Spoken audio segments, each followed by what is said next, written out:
இந்தியாவிலே நீங்கள் செய்கின்ற சேவையை நான் மனதார பாராட்டுகிறேன்.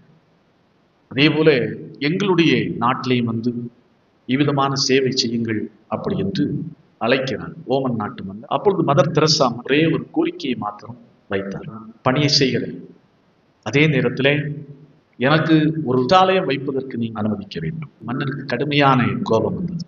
நான் உங்களை இங்கே சமயம் பரப்புவதற்காக உங்களை நான் அழைக்கவில்லை, மக்களுக்கு சேவை செய்வதற்காகத்தான் அழைத்திருக்கிறேன். அப்போது மதர் தெரசா மிக அருமையான ஒரு பதிலை சொன்னார்கள். நான் இவ்விதமான ஒரு பணியை செய்வதற்குரிய ஆற்றலையும் வலிமையையும் சக்தியையும் நான் சாப்பிடுகின்ற சாப்பாட்டிலிருந்து நான் பெற்றுக்கொள்ளவில்லை.